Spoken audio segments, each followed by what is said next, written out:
벼랑 끝에 매달려 꽃을 심은 동자승, 마침내 그곳에 꽃이 피어난 진짜 이유에 모두가 무너졌다. 각시남. 속세의 지도에는 잘 보이지도 않는 첩첩산중, 마행봉 9굽이 가장 가파른 허리에 매달려 있는 암자였다. 믿음을 깨닫는 집이라는 이름이 무색하게, 암자로 오르는 길은 신심 깊은 불자라도 3번은 주저앉아 불게 만든다며 곡신암이라 불리기도 했다.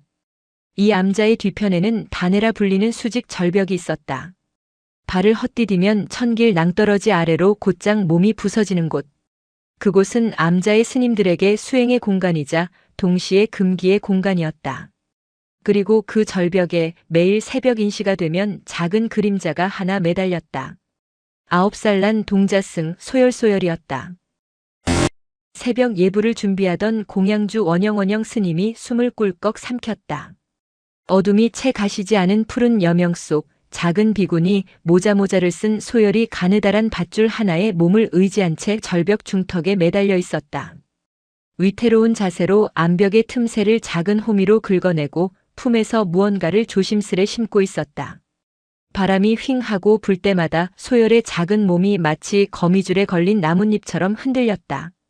원영은 차마 소리도 내지 못하고 가슴만 졸였다. 저러다 떨어지기라도 하면. 저 녀석 또 저러고 있구나.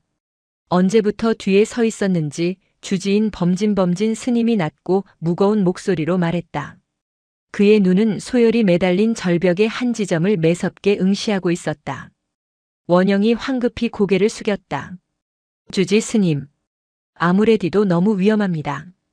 밧줄이라도 끊어지면 내버려 두어라. 예. 하지만 저러다 큰일이라도 나면 아이 손이 온통 상처투성이입니다. 범진은 대답 대신 세찬 바람에도 흔들리지 않는 소나무처럼 버티고 섰다. 그의 시선은 아이에게 닿아 있었으나 그 너머의 허공을 꿰뚫는 듯 했다. 소열은 마치 아래를 내려다보는 법을 잊은 듯 했다. 아찔한 높이에도 불구하고 아이의 눈은 오직 자신이 파고 있는 작은 흙구멍에만 고정되어 있었다. 그는 떨어질까 두려워하지 않았다. 그는 알고 있었다. 5년 전 자신의 어머니가 마지막으로 숨을 내쉬었던 곳이 바로 그 자리라는 것을. 바람이 거세졌다. 마행봉의 바람은 칼날 같아서 여린 살갗을 그대로 베어버릴 듯 했다. 소열은 이를 악물었다. 작은 주먹으로 겨우 파낸 흙이 바람에 흩날려 허공으로 사라졌다. 아이는 포기하지 않고 다시 품속에서 가져온 흙을 한 줌 꺼내 그 자리를 메웠다. 그리고 그 안에 조심스럽게 작은 들국화 한 송이를 심었다. 하하. 숨이 턱까지 차올랐다. 팔이 저려오고 밧줄을 쥔 손바닥이 불에 댄 듯 화끈거렸다. 그때였다. 발을 디뎠던 작은 바위 조각이 파삭 소리를 내며 부서졌다. 소열의 몸이 순간 허공에 대롱 매달렸다. 밧줄이 팽팽하게 당겨지며 낡은 마가 비명을 질렀다. 소열아. 멀리서 지켜보던 원영이 결국 비명을 질렀다. 소열은 눈을 질끈 감았다. 그러나 아이의 입에서는 비명이 나오지 않았다. 대신 아주 작은 목소리가 새어나왔다. 엄마. 다행히 밧줄은 끊어지지 않았다. 소열은 잠시 허공에 매달려 숨을 고르다 다시 사력을 다해 절벽을 딛고 올라섰다. 그리고는 아무 일 없었다는 듯 다시 들국화 주변의 흙을 다졌다. 그 모습을 지켜보던 범진의 미간이 깊게 패였다. 예불 시간이 되어 암자로 돌아온 소열을 며칠째 그를 주시하던 상좌 도겸이 차갑게 가로막았다. 도겸은 소열보다 4살 위인 13살이었고 이미 암자의 꾸준히를 도맡아 하는 소년 스님이었다. 너 주지 스님께서 저 벼랑에 가지 말라 하신 것 잊었느냐? 소열은 흙과 피가 범벅이 된 손을 등 뒤로 감추며 고개를 숙였다. 잊지 않았습니다. 그런데 왜 또 갔지? 넌 스님들 말씀을 장난으로 아는 게냐? 내가 그러고 다니면 널 돌봐주시는 원영 스님이나 주지 스님께서 얼마나 걱정하시는지 몰라. 도겸의 목소리는 날카로웠다. 그는 이 작은 동자승이 이해되지 않았다. 매일같이 저 위험한 짓을 하는 것도 그러면서도 늘 입을 다물고 있는 것도 마음에 들지 않았다. 왜 그러는 것이냐? 도대체 그 벼랑에 꿀단지라도 숨겨뒀어? 소열은 대답 대신 입술만 깨물었다. 그때 범진 스님이 법당에서 나왔다. 도겸, 그만하거라. 주지 스님. 하지만 소열이가 자꾸 들어가 예불 준비나 하라. 범진의 위험 있는 목소리에 도겸은 더 말하지 못하고 소열을 한번 쏘아본 뒤 법당으로 들어갔다. 범진은 흑투성이인 소열 앞에 쭈그려 앉아 아이와 눈을 맞췄다. 소열아. 왜 그 위험한 곳에 자꾸 가느냐? 스님들이 몇 번이나 말했지. 소열은 고개를 들지 않았다. 범진이 아이의 감춘 손을 부드럽게 하지만 단호하게 잡아챘다. 작은 손바닥은 붉은 피와 굳은 살 그리고 새로운 상처로 엉망진창이었다. 이 손으로 부처님께 절을 올릴 수 있겠느냐? 이 손으로 목탁을 잡을 수 있겠어? 대답하거라 소열. 그 벼랑에서 도대체 무얼 하는 것이냐? 왜 그곳에 꽃을 심지? 한참이나 침묵하던 소열이 모기만 한 목소리로 대답했다. 여기가 제일 따뜻하니까요. 범진의 눈썹이 꿈틀했다. 5년 전 내 살배기 아이를 이 절에 맡기고 돌아섰던 여인. 그리고 다음 날 싸늘한 주검으로 발견된 곳. 범진은 차마 묻지 못했다. 내가 어찌 그 자리가 따뜻한 줄 아느냐. 아이는 5년 전의 일을 기억하지 못하는 듯 했다.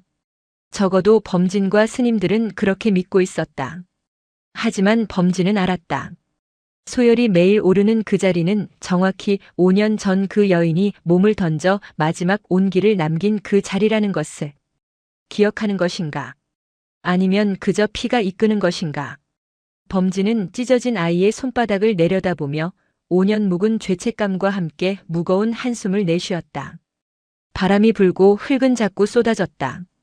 절벽의 심은 들국화는 채 하루를 버티지 못했다. 마행봉의 거센 바람은 여린 뿌리가 바위에 활착할 시간을 주지 않았다. 꽃은 시들었고 간신히 심은 흙은 다음 날이면 어김없이 바람에 날아가 버렸다.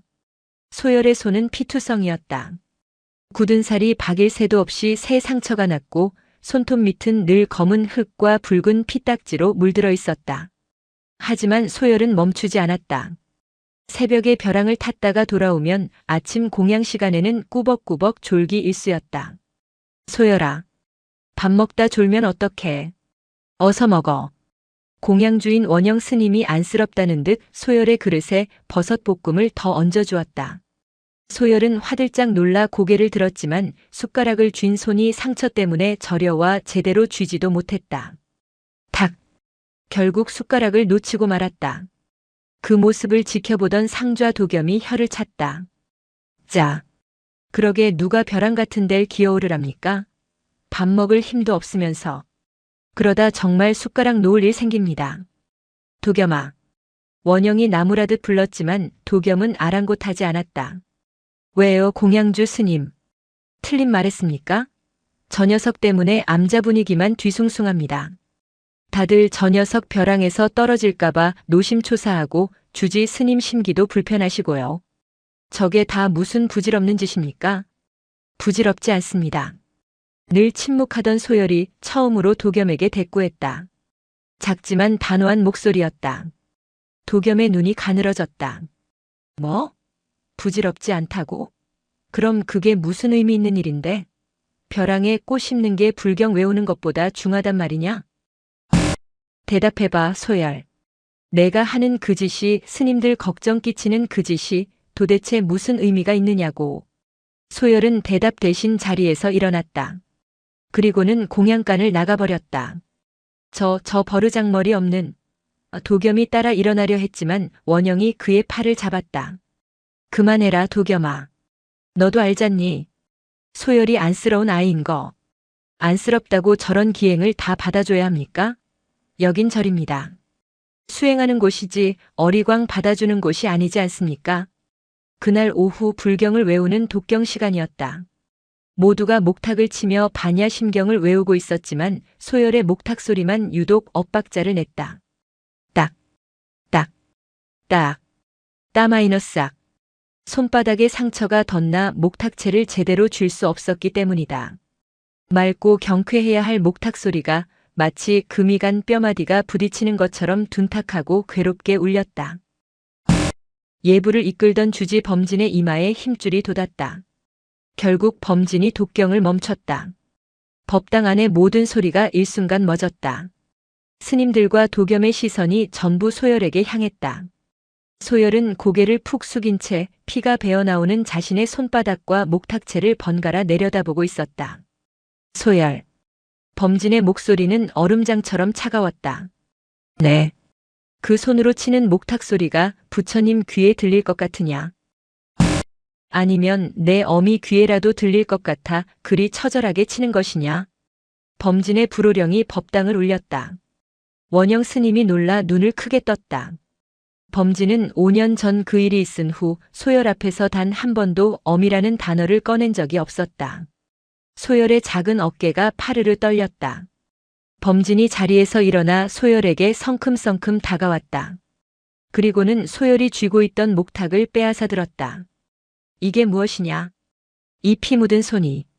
범진은 소열의 손을 잡아 끌어 모든 대중이 볼 수 있게 들어 올렸다.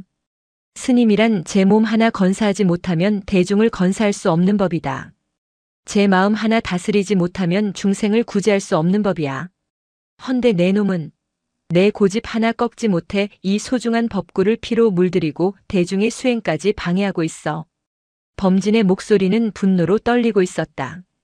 꽃은 짓밟혀도 이듬해 다시 피어난다. 허나 사람은 한 번 떨어지면 그것으로 끝이다. 내가 하는 짓은 수행이 아니라 객기이며 불심이 아니라 망상이야. 그것은 단순히 소열을 꾸짖는 소리가 아니었다. 그것은 5년 전 그 여인을 막지 못했던 자신에 대한 질책이었고 또다시 같은 비극이 반복될지도 모른다는 깊은 두려움의 표출이었다. 모두가 숨을 죽였다. 소열은 고개를 들지 못했다. 다시는 그 벼랑에 오르지 마라. 내 약조하거라. 약조하거라 소열. 범진이 소열의 어깨를 거칠게 붙잡아 흔들었다.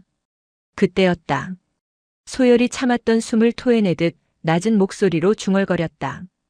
그 목소리는 너무도 작았지만 법당의 정적을 찢을 만큼 날카로웠다. 엄마도 기다리셨잖아요. 무어라? 범진이 멈칫했다. 소열이 천천히 고개를 들었다. 9살 아이의 눈이라고는 믿기지 않을 만큼 깊고 슬프고 또한 무언가에 단단히 사로잡힌 눈이었다. 아무도 오지 않았잖아요. 소열은 범진의 손을 뿌리치고 법당을 뛰쳐나갔다. 와장창. 범진이 놓친 목탁이 법당 마루에 떨어져 요란한 소리를 내며 깨어져 버렸다. 범진은 깨진 목탁 조각과 소열이 뛰쳐나간 문 밖을 망연히 바라보았다. 기다렸다. 아무도 오지 않았다. 범진의 등줄기에 식은땀이 흘렀다. 저 아이 기억하고 있다. 5년 전 그날 저 아이는 그 벼랑에서 어미가 떨어지는 것을 보았던 것이다. 그날 밤 마행봉에는 거대한 폭풍이 몰려오고 있었다. 하늘은 온통 짙은 먹구름에 뒤덮여 달빛 한 줄기 새어나오지 않았고 바람은 암자의 문틈을 비집고 들어와 짐승처럼 울부짖었다. 마치 5년 전 그날 밤처럼. 범진은 자신의 처소에서 좌정을 시도했지만 좀처럼 마음이 가라앉지 않았다. 아무도 오지 않았잖아요. 소열의 그 한마디가 목에 걸린 가시처럼 그를 괴롭혔다. 5년 전, 비가 억수같이 쏟아지던 날이었다. 한 젊은 여인이 4살배기 사내아이의 손을 잡고 각시남의 문을 두드렸다. 여인의 행색은 남루했고 얼굴은 공포와 절박함으로 질려 있었다. 스님, 제발 이 아이 좀 살려주십시오. 무슨 일이요, 보살. 저를 쫓는 자들이 있습니다. 이 아이만이라도 숨겨주십시오. 저는 이 아이의 발목을 잡을 수 없습니다. 여인은 아이의 이름이 열이며 자신은 곧 돌아오겠다고 했다. 범진은 차마 그 절박한 모정을 외면할 수 없었다. 그렇게 아이를 받아 암자 깊숙한 곳에 숨겼다. 그리고 여인은 비바람 속으로 다시 사라졌다. 범진은 그저 아이를 안전한 곳에 맡기고 떠난 줄로만 알았다. 하지만 다음 날 새벽 절벽 아래에서 처참하게 부서진 여인의 시신이 발견되었다. 발을 헛디딘 것인지 아니면 스스로 몸을 던진 것인지. 비바람이 너무 거세어 그날 밤 절벽 근처에는 아무도 가지 않았기에 그녀의 마지막을 본 사람은 아무도 없었다. 범진은 여인을 쫓던 자들이 누구인지 왜 그녀가 그런 선택을 했는지 끝내 알 수 없었다. 그는 여인의 유골을 수습해 절벽 아래 양지 바른 곳에 묻고 아이에게는 소열소열이라는 법명을 주었다. 그리고 모두에게 이 일을 함구하라 명했다. 아이가 어미를 기억하지 못하길 바라면서. 그런데 오늘 소열은 분명히 말했다. 기다렸다고. 그렇다면 그날 여인은 절벽에서 누군가를 기다렸던 것이고 내 살배기 소열은 그 모든 것을 지켜보고 있었다는 뜻이 된다. 설마 나를 기다렸던 것인가? 아니면.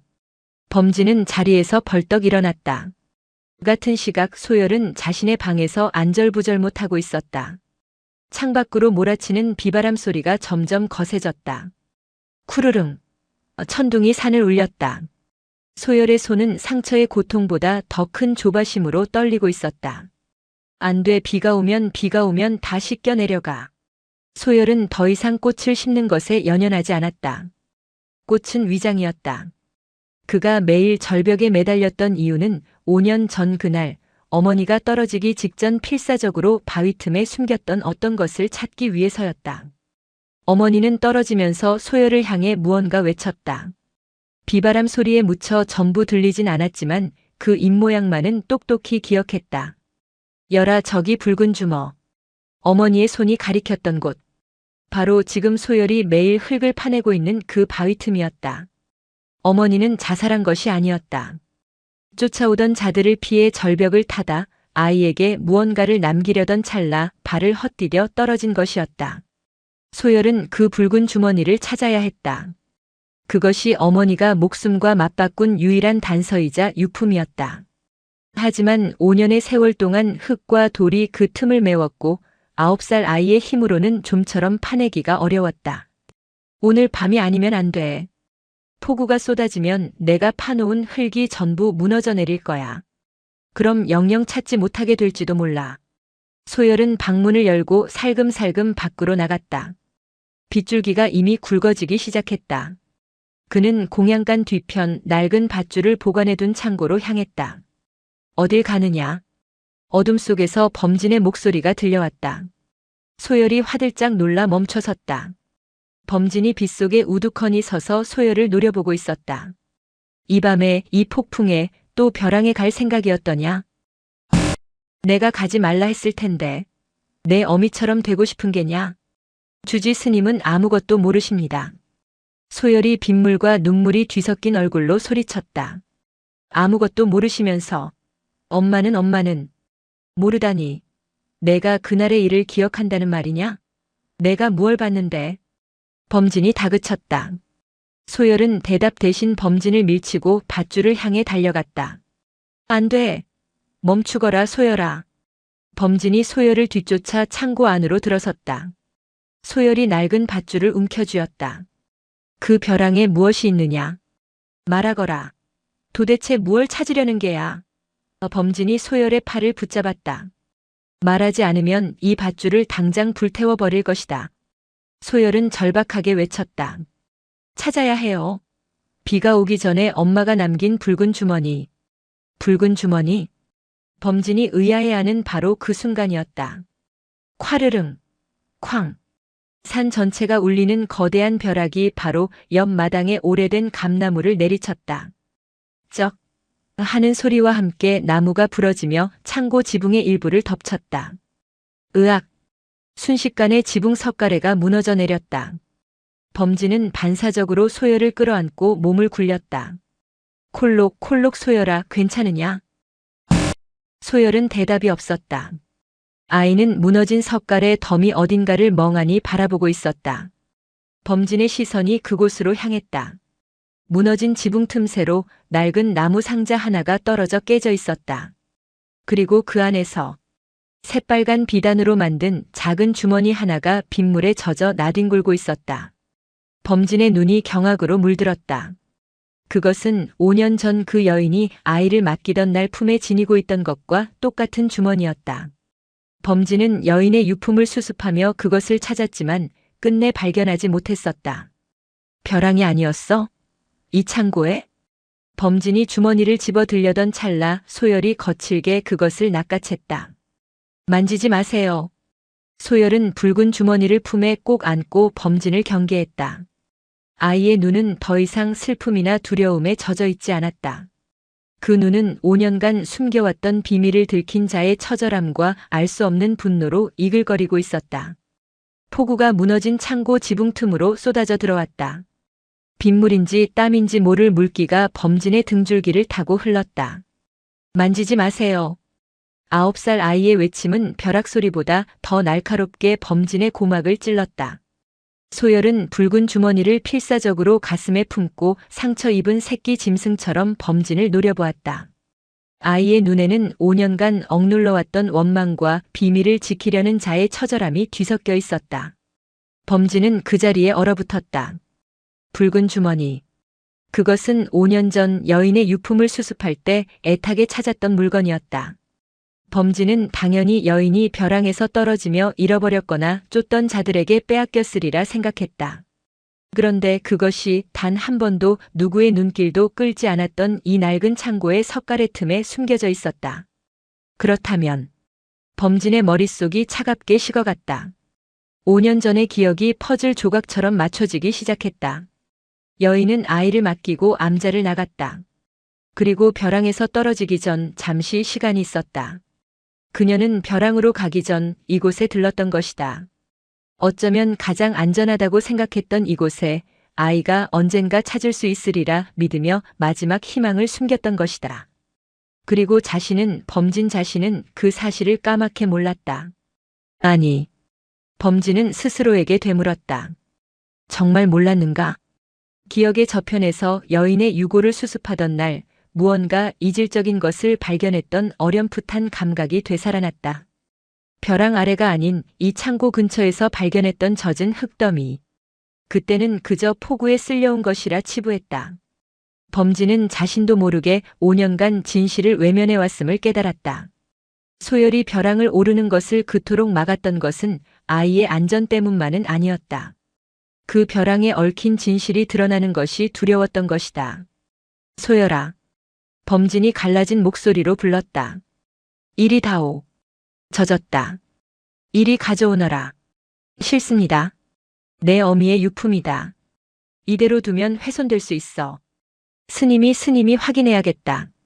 범진은 무너진 석가래를 짚고 일어서며 아이에게 손을 내밀었다. 소열은 뒷걸음질 쳤다. 범진이 한 걸음 다가서자 소열은 품속에서 날카로운 낫 조각 아마도 창고에서 나뒹굴던 농기구의 파편을 집어들어 범진을 겨누었다. 오지 마세요. 이건 제 거예요. 엄마가 나한테 준 거란 말이에요. 범진은 아이의 손에 들린 흉기가 아니라 그 눈빛에 압도당했다. 저것은 9살의 눈이 아니었다. 모든 것을 잃고 마지막 하나를 지키려는 자의 눈이었다. 알겠다. 범진은 천천히 손을 내렸다. 내 것이다. 하지만 소열아. 그 안에 무엇이 들었는지 너는 아느냐? 내 어미는 쫓기고 있었다. 이 주머니가 그 연유를 알려줄 수도 있어. 그리고 어쩌면 이 주머니 때문에 내가 다시 위험해질 수도 있는 게다. 나를 믿지 못하겠느냐? 소열의 손이 파르르 떨렸다. 아이는 낫 조각을 쥔 손과 주머니를 품은 손, 그리고 범진의 얼굴을 번갈아 보았다. 빗소리와 바람소리가 두 사람 사이의 침묵을 채웠다. 주지 스님은 소열이 입을 열었다. 엄마가 왜 죽었는지 아세요? 범진은 대답할 수 없었다. 모르시잖아요. 아무것도. 그런데 왜 이걸 가져가려 하세요? 알기 위해서다. 범진이 단호하게 말했다. 내 어미가 왜 이 마행봉 벼랑에서 떨어져야 했는지, 내가 왜 아비 어미도 모른 채 이 산사에서 자라야 했는지 그 이유를 알기 위해서다. 그리고 널 지키기 위해서다. 범진은 더 이상 아이를 달래지 않았다. 그는 소열의 눈을 똑바로 마주보며 다시 손을 내밀었다. 함께 보자. 그리고 그 안에 무엇이 있든 내가 너와 함께 감당하마. 한참의 시간이 흘렀다. 소열의 손에서 낫 조각이 툭 하고 떨어졌다. 아이는 여전히 경계를 풀지 않았지만 더 이상 범진을 적대하지는 않았다. 제 방으로 가겠습니다. 그것이 아이가 내어줄 수 있는 최대한의 타협이었다. 범진은 고개를 끄덕였다. 두 사람은 폭풍우를 뚫고 무너진 창고를 뒤로 한 채 소열의 작은 거처로 향했다. 소열의 방은 요사채 가장 구석에 있었다. 비바람이 몰아치는 소리가 방 안까지 스며들었다. 작은 등잔불이 위태롭게 흔들렸다. 소열은 젖은 옷자락으로 주머니를 닦아낸 뒤 조심스럽게 방바닥에 내려놓았다. 5년의 세월을 흙과 먼지 속에서 보낸 주머니는 붉은 비단의 빛이 바래고 군데군데 사가 있었다. 범진은 말없이 침을 삼켰다. 소열의 작은 손이 주머니의 매듭을 풀기 시작했다. 5년간 굳어버린 매듭은 쉽게 풀리지 않았다. 아이가 손톱 밑에서 피가 나는 것도 아랑곳하지 않고 매듭을 잡아당겼다. 내가 범진이 막으려 했지만 소열은 고개를 저었다. 직! 마침내 매듭이 끊어지듯 풀렸다. 주머니 속에서 나온 것은 두 가지였다. 하나는 칠이 벗겨진 작은 나무 비녀였다. 화려한 장식은 없었지만 끝부분에 연자가 새겨진 단아한 모양새였다. 그리고 다른 하나는 기름종이로 여러 겹싸인 두툼한 서찰 뭉치였다. 소열의 손길이 서찰로 향했다. 기름종이는 가장자리가 사가 있었지만 다행히 안에 내용물까지 젖지는 않은 듯했다. 소열이 서찰을 펼쳤다. 안에는 빽빽하게 그러나 단정한 필체의 한자와 한글이 뒤섞여 있었다. 9살인 소열이 읽기에는 어려운 단어들이 가득했다. 스님. 소열이 범진을 바라보았다. 읽어달라는 뜻이었다. 범진은 등잔불을 가까이 당겼다. 그것은 서찰이라기보다는 한 여인의 피 맺힌 유서이자 고발장이었다. 천지신명께 고한 아이다. 저의 이름은 이서화, 본디 한양의 사족이었으나 지금은 쫓기는 노비의 신세입니다.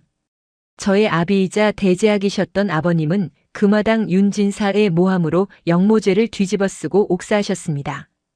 그는 아버님의 벗을 가장한 악귀였습니다.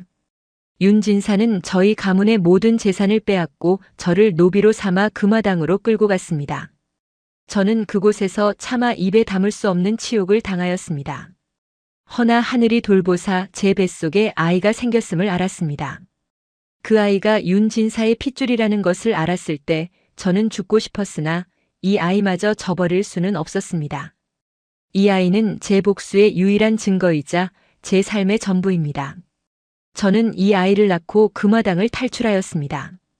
저의 누명을 벗기고 아버님의 원한을 갚기 위해 윤진사의 죄를 증명할 장부를 훔쳐나왔습니다.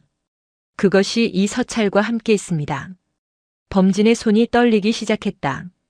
서찰 뭉치 뒤에 더 작은 종이로 감싼 또 다른 뭉치가 있었다. 그것이 바로 장부인 듯 했다. 허나 윤진사의 수하들이 저를 턱 밑까지 쫓아왔습니다. 저는 이제 이 아이와 함께 도망칠 수 없습니다. 이 산사의 스님, 부디 제 아이 유녀를 거두어 주십시오. 이 아이는 원수의 피를 이었으나 제사를 찢어나은 제 아들입니다.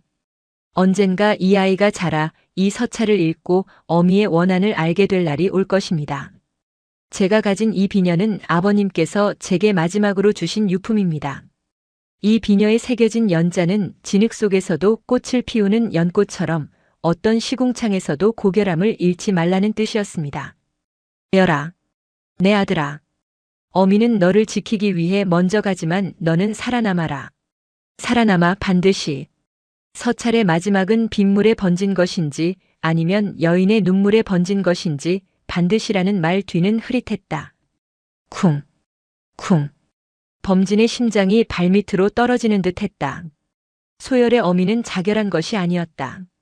도망치다 발을 헛디딘 것도 아니었다. 그녀는 아이를 맡기고 장부를 숨기고 쫓아온 자들을 유인하기 위해 스스로 벼랑으로 향했던 것이다. 그리고 그곳에서 소열이 범진의 옷자락을 잡았다. 아이는 떨고 있었다. 윤열. 제 이름이 윤열이에요? 네.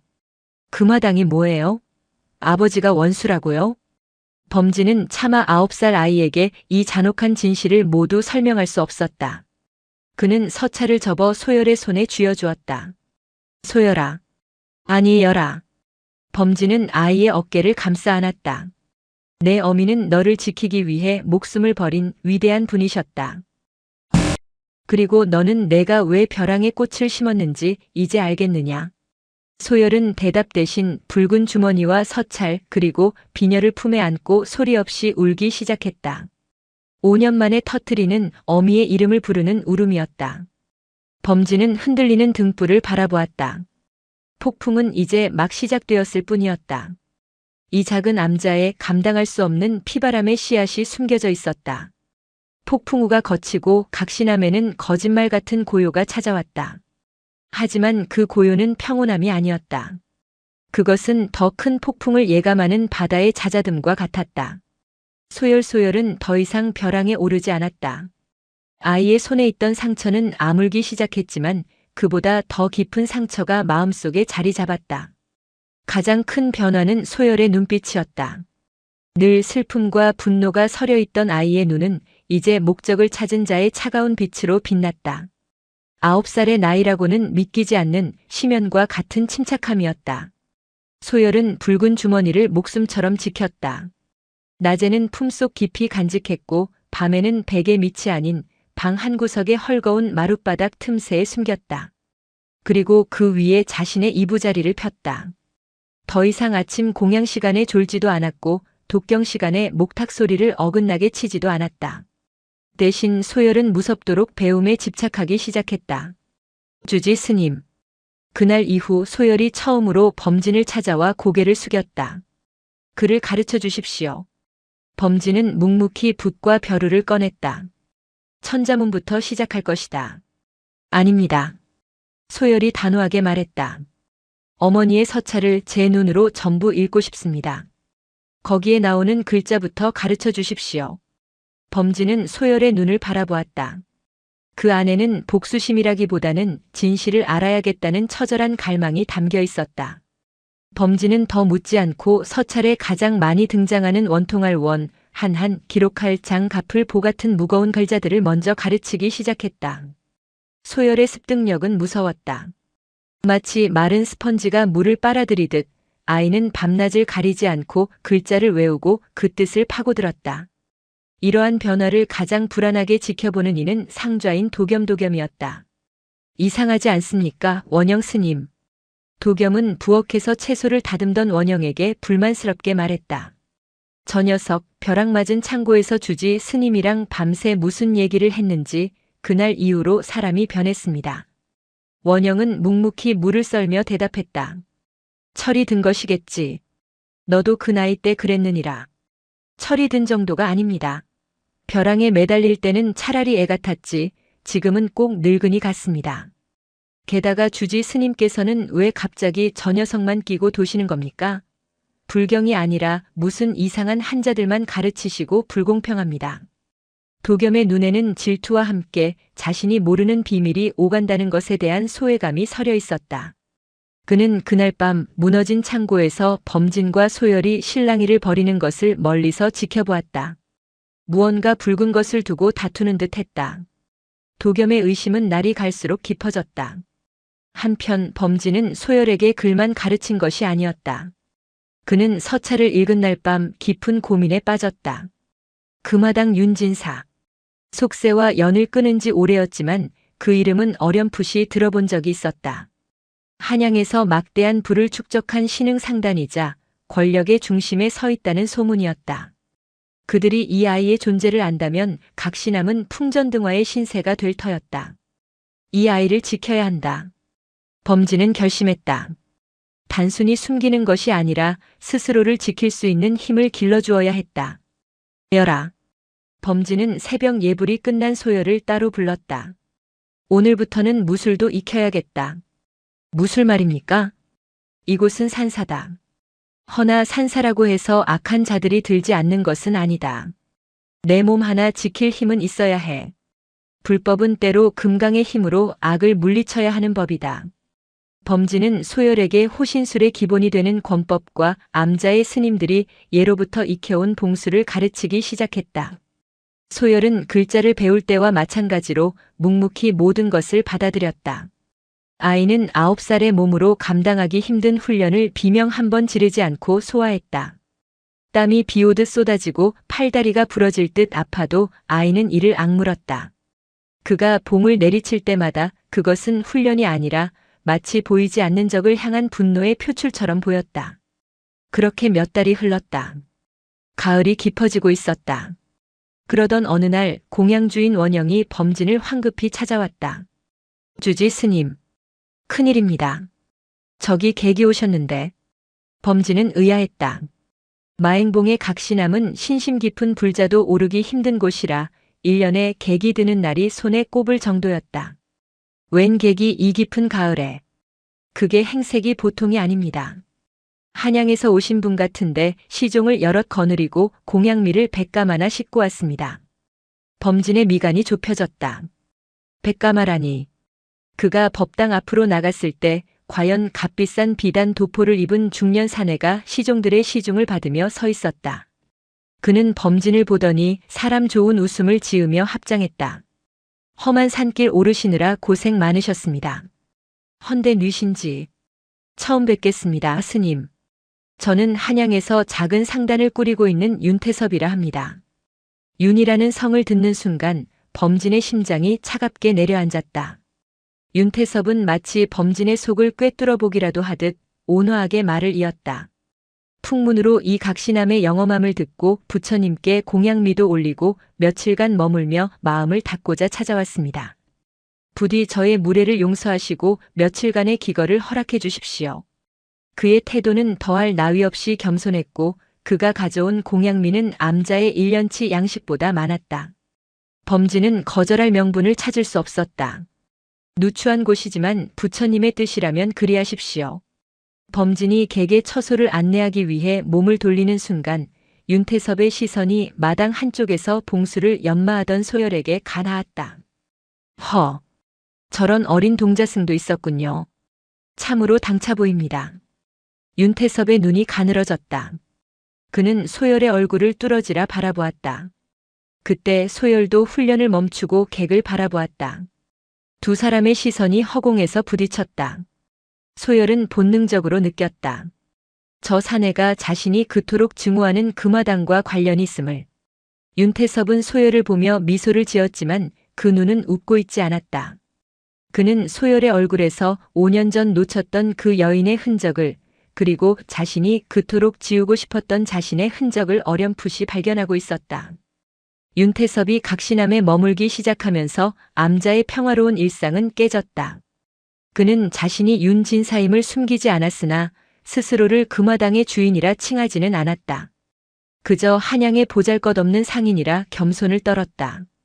하지만 그가 부리는 시종들의 매서운 눈초리와 그가 쓰는 물건들의 값비싼 태는 그가 보통 인물이 아님을 증명했다. 윤태섭은 매일 범진과 차를 마시며 담소를 나누었다. 스님, 이 암자는 참으로 기운이 막습니다. 헌데 저 뒤편의 벼랑은 참으로 아찔하군요. 혹 저 벼랑에 얽힌 이야기가 있습니까? 범진은 찻잔을 든 채 미동도 하지 않았다. 절벽이 그러하듯 그저 말이 없을 뿐입니다. 오가는 바람만이 아는 일이겠지요. 허허. 스님의 말씀은 늘 심오하십니다. 윤태섭은 사람 좋게 웃었지만 그의 눈은 범진의 미세한 표정 변화 하나 놓치지 않으려 애썼다. 그의 관심은 노골적으로 소열에게 향해 있었다.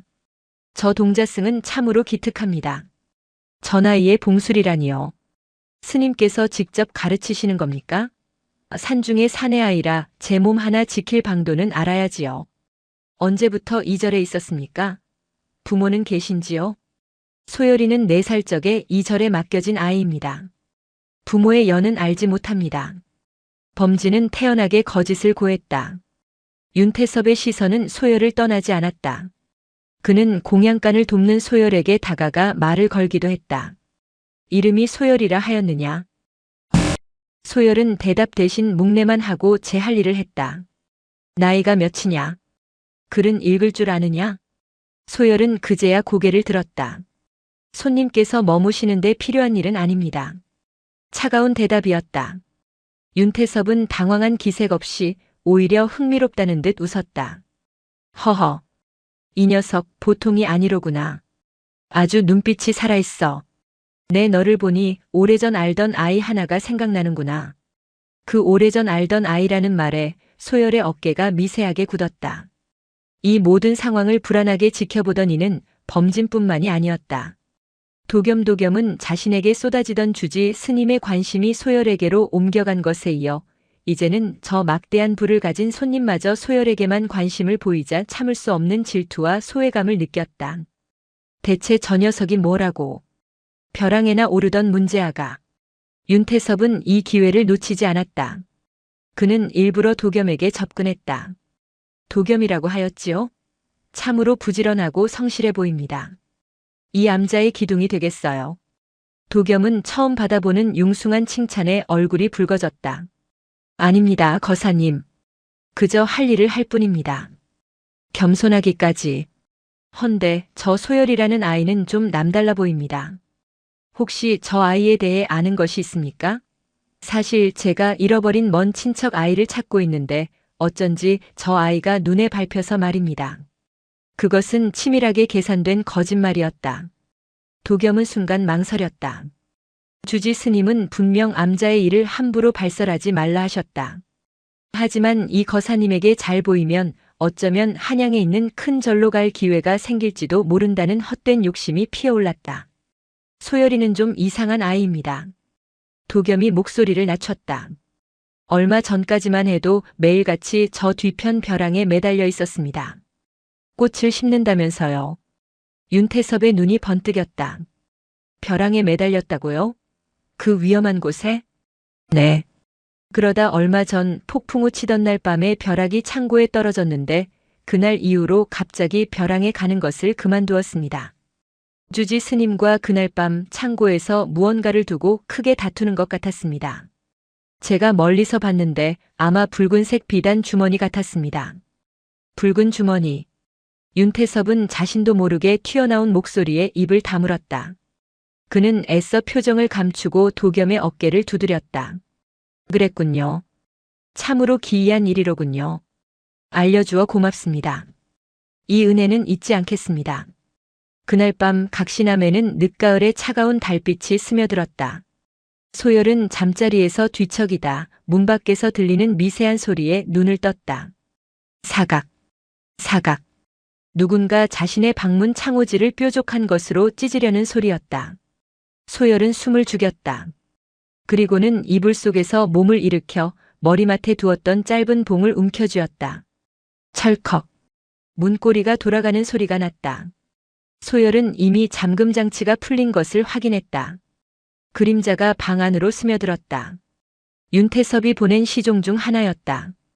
괴한은 망설임 없이 소열의 이부자리를 향해 단도를 내리꽂았다. 푸. 그러나 그곳에는 베개만 뭉쳐져 있을 뿐 소열은 이미 방구석 어둠 속에 몸을 숨기고 있었다. 괴한이 당황한 사이 소열이 어둠 속에서 뛰쳐나왔다. 흡. 9살 아이의 기합 소리와 함께 봉이 괴한의 손목을 정확하게 내리쳤다. 빡. 뼈가 부러지는 둔탁한 소리와 함께 괴한이 비명을 질렀다. 크악. 단도가 바닥에 떨어졌다. 소열은 멈추지 않고 봉으로 괴한의 명치를 찔렀다. 괴한이 쓰러지자 소열은 곧장 방문을 열고 소리쳤다. 자객이다. 자객이 들었다. 암자가 순식간에 아수라장이 되었다. 스님들이 횃불을 들고 뛰쳐나왔다. 정적. 각신한 마당을 가득 채운 것은 완벽한 침묵이었다. 횃불이 타닥하고 튀는 소리, 그리고 마행봉을 스쳐가는 늦가을 바람 소리만이 유일한 소음이었다. 스님들과 도겸은 숨을 죽였다. 그들은 방금 9살 동자승의 입에서 나온 금화당이라는 이름과 그가 꺼내든 붉은 주머니, 그리고 윤태섭의 굳어버린 얼굴 사이의 연관성을 필사적으로 꿰맞추려 애썼다. 도겸의 얼굴은 하얗게 질려갔다. 붉은 주머니 자신이 윤태섭에게 흘렸던 그 단어. 자신이 질투심에 눈이 멀어 저 악마를 암자 안으로 끌어들이는 길잡이 노릇을 했음을 깨닫는 순간 다리가 후들거려 서 있기도 힘들었다. 가장 먼저 침묵을 깬 것은 윤태섭이었다.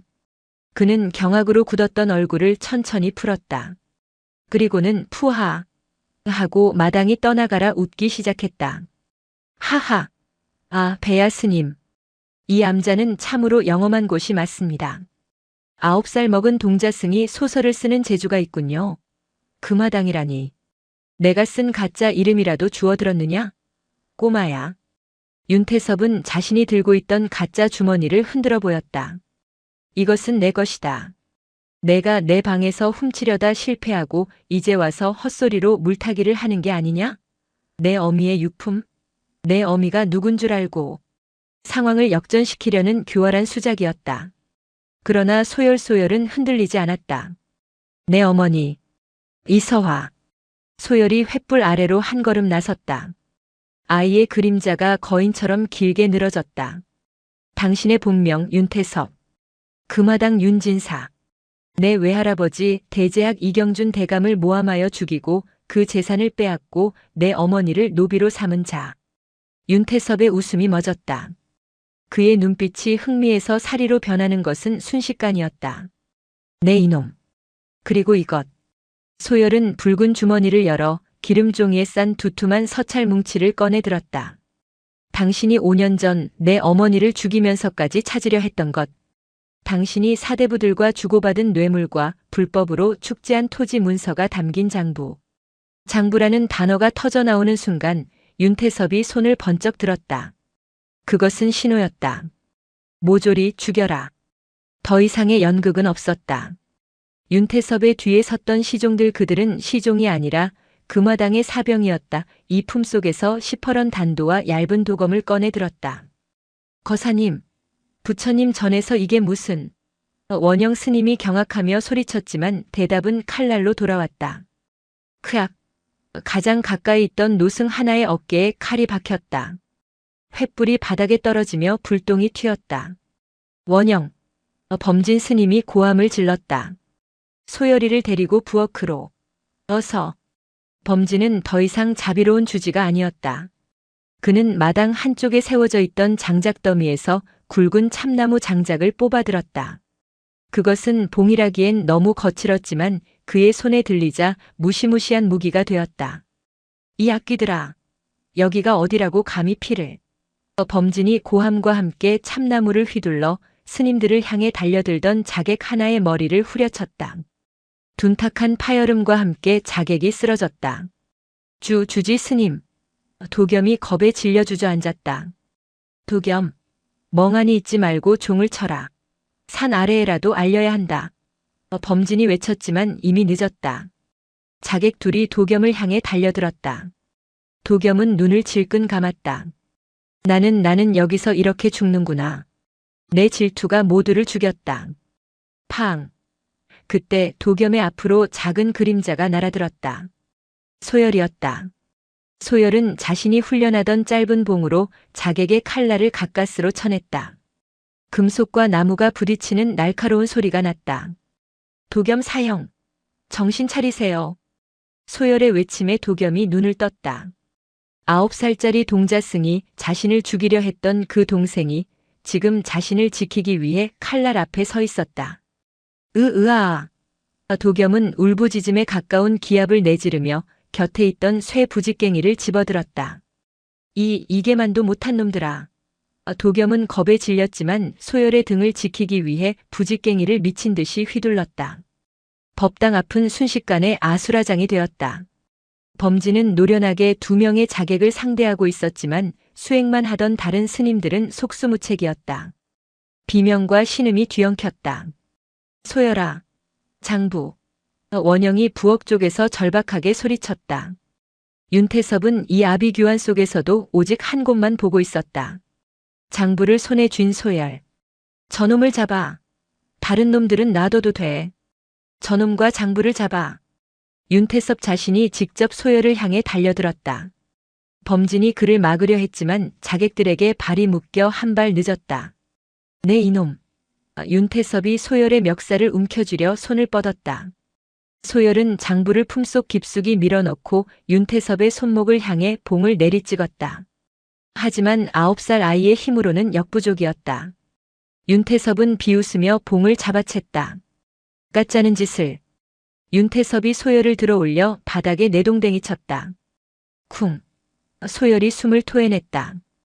윤태섭이 소열의 품을 뒤지기 위해 달려드는 순간 네 이놈. 범진이 자객 하나를 밀쳐내고 윤태섭의 등을 향해 몸을 날렸다. 스님. 범진은 윤태섭을 끌어안고 함께 나뒹굴었다. 소열아. 어서 가거라. 범진이 윤태섭의 팔을 붙들고 늘어졌다. 감히 내 절에서 내 아이들을, 이 늙은 중놈이. 윤태섭이 품에서 단도를 꺼내 범진의 옆구리를 찔렀다. 범진의 입에서 붉은 피가 터져 나왔다. 주지 스님. 소열이 절규했다. 가라. 어서. 범진은 피를 토하면서도 윤태섭을 놓아주지 않았다. 도겸아. 소열이를. 도겸은 부직갱이를 휘두르다 말고 그 처참한 광경을 보았다. 피를 흘리는 범진. 울부짖는 소열. 도겸은 자객의 칼을 피해 소열에게 달려갔다. 일어나. 일어나야 해. 도겸은 소열의 팔을 잡아 끌어 부엌으로 뛰었다. 이놈들. 놓치지 마라. 윤태섭이 범진을 밀쳐내고 비틀거리며 일어섰다. 그의 옷도 범진의 피로 붉게 물들어 있었다. 주지 스님, 주지 스님. 소열은 끌려가면서도 범진에게서 눈을 떼지 못했다. 범진은 피범벅이 된 채 쓰러진 기둥에 기대어 희미하게 미소 지었다. 열아 살아남아라. 반드시. 그것이 소열이 본 범진의 마지막 모습이었다. 이쪽입니다. 빨리. 도겸은 공포에 질려 울면서도 소열의 손을 놓지 않았다. 그는 부엌의 아궁이 뒤편 수십 년간 아무도 열지 않았던 낡은 나무 판자를 뜯어냈다. 그곳에는 산 아래로 통하는 좁고 어두운 굴이 있었다. 범진 스님이 만일을 대비해 도겸에게만 알려주었던 각시남의 유일한 비밀 통로였다. 사형주지 스님은요?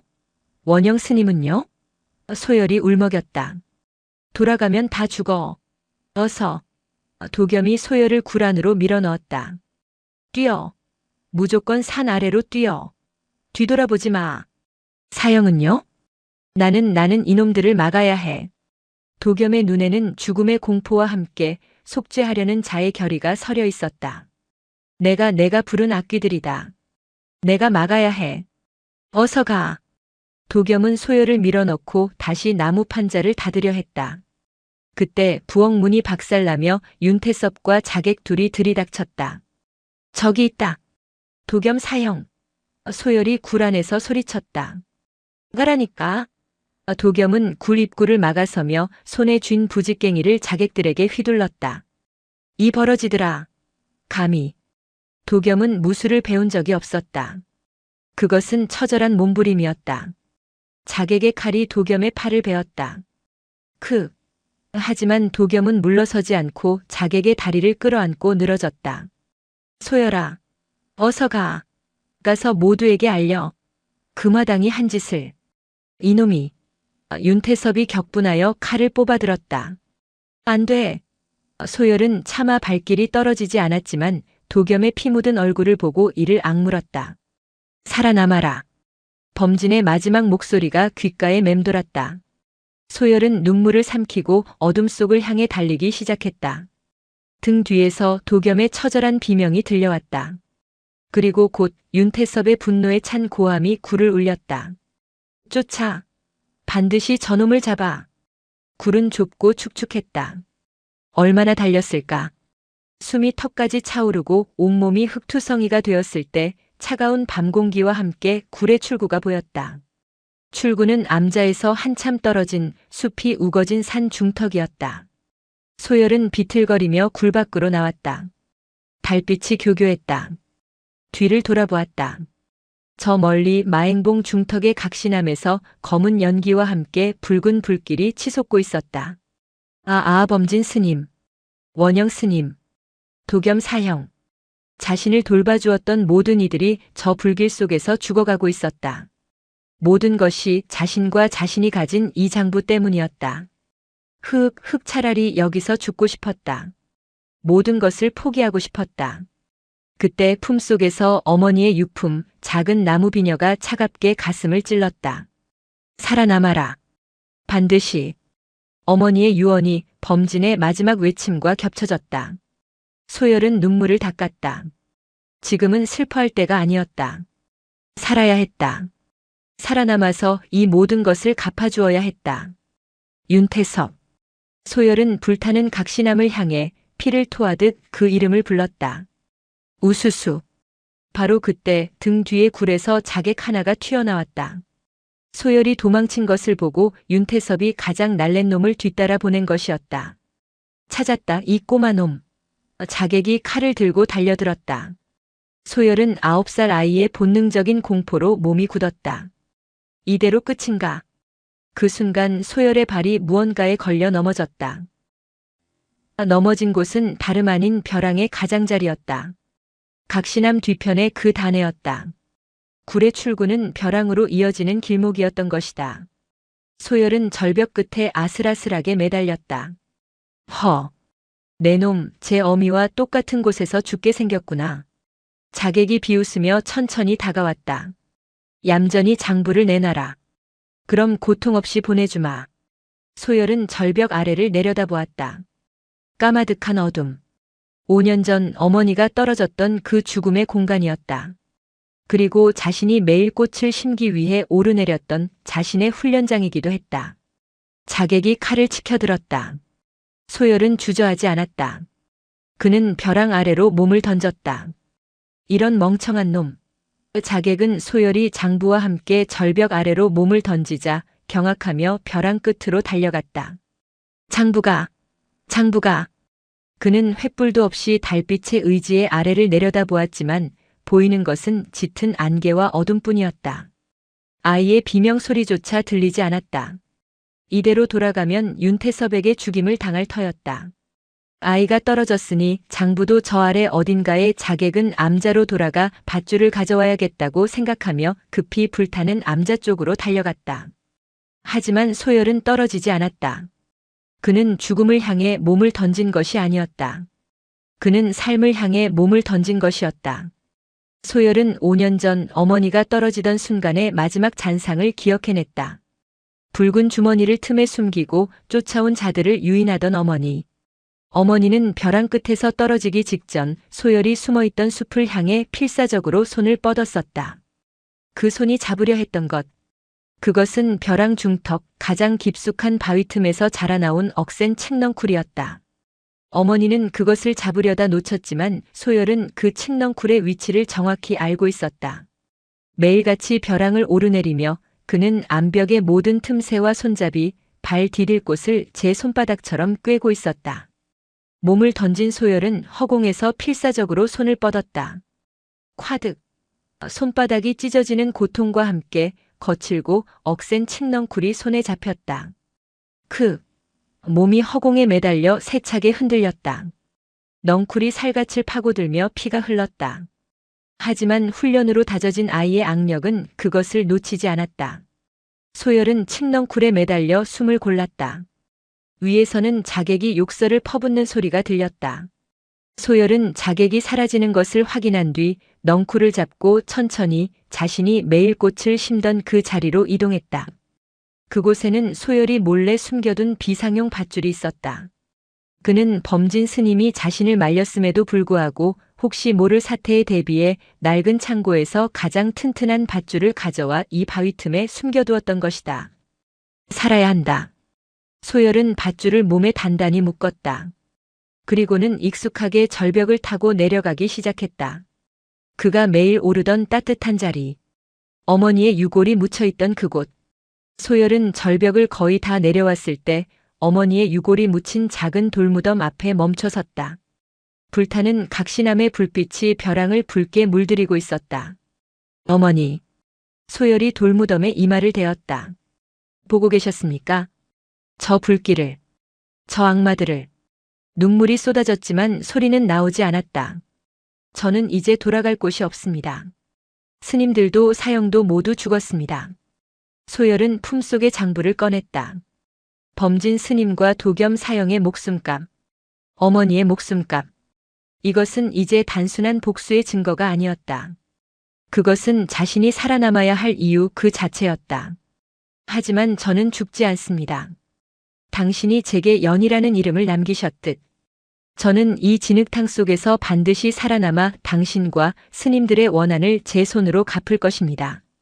소열은 붉은 주머니에 어머니의 비녀와 장부를 다시 넣었다. 그리고는 각신암을 향해 불타는 절을 향해 자신을 키워준 모든 것을 향해 깊은 절을 올렸다. 절을 마친 9살 소년 윤열은 자신의 법명 소열소열을 불길 속에 버려두고 어둠 속으로 마행봉의 험준한 산세 속으로 사라졌다. 마행봉의 산세는 9살 아이의 탈출을 허락하지 않았다. 윤열은 짐승이었다. 벼랑을 타고 내려온 직후 그는 본능만이 이끄는 대로 움직였다. 피냄새와 불길을 피해 무작정 산의 가장 깊고 어두운 골짜기로 몸을 숨겼다. 범진 스님이 가르쳐준 호흡법으로 숨을 죽였고 칡뿌리와 이름 모를 산열매로 연명했다.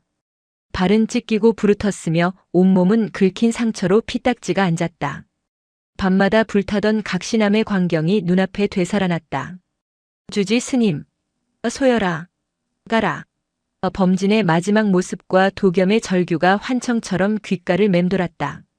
그때마다 윤열은 차가운 바위에 이마를 찧었다. 울지 않았다. 눈물이 나오려 하면 손목을 깨물어 고통으로 슬픔을 덮었다. 살아남아라. 반드시. 그 한마디가 아이를 붙들었다. 윤열은 자신의 이름 윤열과 어머니의 이름 이서화, 그리고 원수의 이름 윤태섭을 나뭇가지로 흙바닥에 수백 번씩 새기며 글자를 잊지 않으려 애썼다. 품속의 붉은 주머니와 장부 그리고 어머니의 비녀는 아이의 체온으로 늘 축축했다. 닷새를 굶고 엿새를 헤맨 끝에 윤열은 짐승의 길을 따라 산의 반대편 자락에 다다랐다. 비릿한 갯내음이 코를 찔렀다. 바다였다. 산의 경사가 끝나는 곳에 짙은 안개에 잠긴 작은 포구가 보였다. 안강포. 편안하고 건강한 포구라는 이름과는 달리 낡은 초가와 생선 비린내가 진동하는 쇠락한 어촌이었다. 윤열은 더 이상 버틸 힘이 없었다. 포구 어귀에 버려진 어선 그물 더미에 쓰러져 의식을 잃었다. 얼마나 지났을까? 쯧쯧. 이놈 숨이 붙어 있긴 한게야. 누군가 거친 손으로 윤열의 뺨을 후려쳤다. 억지로 눈을 떴을 때 희미한 등잔불 아래로 험상궂은 얼굴이 보였다.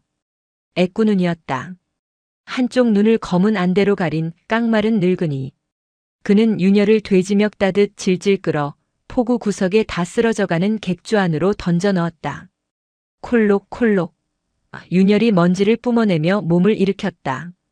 객주 안은 온갖 잡동사니와 곰팡내로 가득했다. 물물 좀. 늙은이는 혀를 차며 쉰내가 나는 보리죽 한 그릇을 툭 던져주었다. 윤열은 개걸스럽게 그릇에 얼굴을 받고 죽을 핥아 먹었다.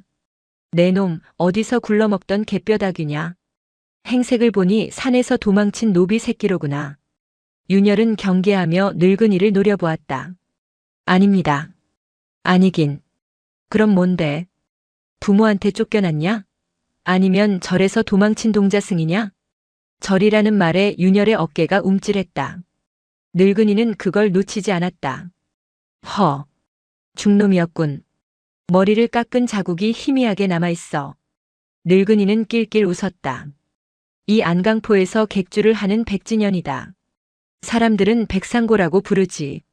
보다시피 지금은 파리만 날리지만 백진년은 애꾸눈으로 윤열의 위아래를 훑어보았다. 9살? 10살? 그 눈빛은 마음에 드는구나. 꼭 굶주린 시체 독수리 새끼 같아. 깔 곳 없으면 여기서 일해라. 잠자리와 밥은 주마. 윤열은 다른 선택지가 없었다. 무엇을 하면 됩니까? 글은 아느냐? 윤열이 고개를 끄덕였다. 그럼 됐다. 내일부터 장부 정리를 해라. 저기 쌓인 먼지 쌓인 서류들 보이지? 죄다 빚쟁이 장부다. 그렇게 윤열은 백열이라는 새 이름을 얻고 안강포에 망해가는 객주에서 허드렛 일을 시작했다. 윤열은 말이 없었다. 시키는 일은 무엇이든 해냈다. 새벽같이 일어나 포구에서 생선을 날랐고 낮에는 곰팡내 나는 장부를 정리했다. 백진현은 그런 윤열을 묵묵히 지켜볼 뿐 아무것도 묻지 않았다. 윤열은 백진현을 믿지 않았다. 그는 자신의 품속에 붉은 주머니가 있다는 사실을 철저히 숨겼다. 밤에는 아무도 모르게 마구간 구석의 흙바닥을 파고 장부와 비녀를 묻은 뒤 그 위에서 잠을 잤다. 그러던 어느 날 백진현의 객주로 덩치 큰 사내들이 들이닥쳤다. 백영감, 밀린 외상값 당장 갚으시오. 석 달치 뱃삭을 떼어 먹고 조금만 기다려 주시오. 이번에 들어오기로 한 물건이 시끄럽소. 오늘 못 갚으면 이 객주 당장 불질러 버릴 줄 아시오. 사내들이 집기를 부수기 시작했다. 백진현은 안절부절 못하며 낡은 장부만 뒤적였다. 그때 구석에서 장부를 정리하던 윤열이 나섰다. 잠깐. 사내들의 시선이 꼬마에게 향했다. 뭐냐 이 핏덩이는? 윤열은 사내들 앞에 탁자에 낡은 장부 하나를 펼쳐놓았다. 지난달 오징어 20축일 축 20마리 값을 2번 치르셨습니다. 뭐? 여기. 정가 어르신이 닷새 날 장부에 20축, 그리고 일의 날 장부에 또 20축. 도장도 같습니다. 일의 날 것은 잘못 적힌 것입니다. 외상값이 아니라 오히려 우리가 단량을 돌려받아야 합니다. 사내의 얼굴이 불그락푸르락해졌다. 백진현이 황급히 장부를 들여다보았다. 과연 그랬다. 자신이 늙고 눈이 어두워 같은 값을 2번이나 빼준 것이었다. 이 꼬맹이가. 사내가 할 말이 없자 윤열의 멱살을 잡으려 했다. 윤열은 피하지 않고 그 눈을 똑바로 바라보았다. 여기 안강포 사람들에게 다 물어보십시오. 정가 어르신이 일의 날 오징어를 받아가셨는지. 그 기세에 눌린 사내가 헛기침을 하며 물러섰다. 두고 보자. 사내들이 쫓겨나듯 사라지고 객주에는 다시 정적이 찾아왔다. 백진현은 자신의 애꾸눈으로 윤열을 한참이나 뚫어져라 바라보았다. 내 놈 보통 놈이 아니구나. 그는 자신의 책상 서랍 깊숙한 곳에서 자물쇠로 잠긴 작은 상자 하나를 꺼냈다. 내가 정가놈들에게서 받아낼 단량을 내 대신 받아온다면 내가 너에게 진짜를 가르쳐주마. 진짜가 무엇입니까? 돈 버는 법. 아니. 백진현이 안대를 만지작거리며 흉터처럼 남은 증오를 드러냈다. 돈으로 사람 죽이는 법 말이다. 시간이 흘렀다. 5년. 안강포의 작은 객주는 더 이상 팔이 날리는 빚쟁이 소굴이 아니었다. 칠산상회. 백진현의 객주는 그렇게 이름을 바꾸었고 이제는 서남해안의 해상권을 장악한 신흥상단이 되어 있었다. 그리고 그 중심에는 14살이 된 소년 백열이 있었다. 윤열은 더 이상 왜소한 동자승이 아니었다.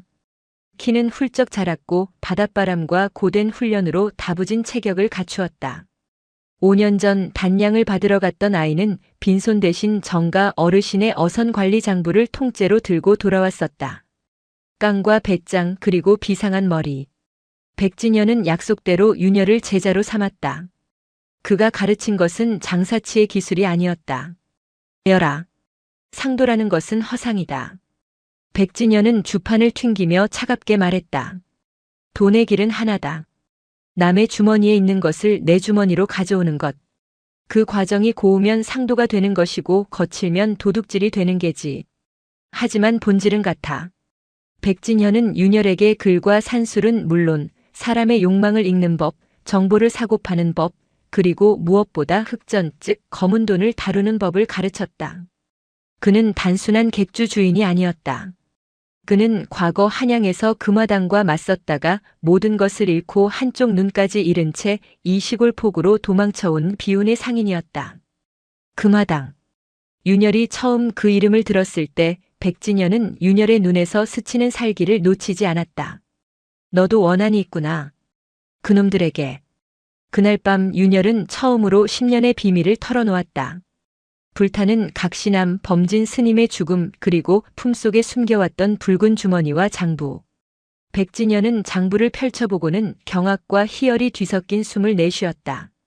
이것은 윤태섭이 관리들과 밀거래한 이것만 있으면. 백진현은 떨리는 손으로 윤열의 어깨를 잡았다. 하늘이 날 버리지 않았어. 하늘이 내 어미의 피로 내게 복수할 칼을 쥐어주었구나. 두 사람의 목적은 하나가 되었다. 윤열은 낮에는 칠산상회의 어린 행수로 밤에는 백진현이 고용한 무관 출신의 스승에게 혹독한 검술과 암기 기술을 익혔다. 범진 스님이 가르쳐준 봉술이 몸을 지키는 활인의 무술이었다면 지금 배우는 것은 오직 상대를 베기 위한 살인의 기술이었다. 윤열의 마음속 소열은 죽은 지 오래였다. 윤열만이 남아 칼날처럼 자신을 갈고 닦았다. 5년의 세월 동안 윤열은 어머니의 장부를 완벽하게 해독했다. 그것은 단순한 뇌물장부가 아니었다. 윤태섭이 조선 팔도의 어느 고을에서 어떤 관리를 매수해 어떻게 세곡을 횡령하고 어떻게 민초의 땅을 빼앗았는지 낱낱이 기록된 피의 역사였다. 때가 되었습니다, 스승님. 14살의 윤열이 이제는 늙어버린 백진현 앞에서 장부를 덮었다. 금화당의 숨통을 하나 끊을 때가 되었습니다. 윤열이 지목한 것은 금화당의 주요 자금줄 중 하나인 강화의 인삼무역이었다. 장부에 따르면 강화 관아의 김현감이 5년 전부터 윤태섭의 돈을 받고 인삼밀무역을 눈감아주고 있습니다. 그들이 다음 달 초하루 대천국 상인들에게 인삼을 넘기는 날입니다. 어찌할 것이냐? 우리가 가진 배로는 그들의 호의를 뚫을 수 없다. 싸우지 않습니다. 윤열의 눈이 차갑게 빛났다. 태울 것입니다. 초하루 전날 밤. 윤열은 검은 옷으로 몸을 감싸고 강화의 인삼창고가 있는 포구에 잠입했다. 백진현이 칠산상회의 모든 인맥을 동원해 만든 혼란 속에서 윤열은 홀로 움직였다.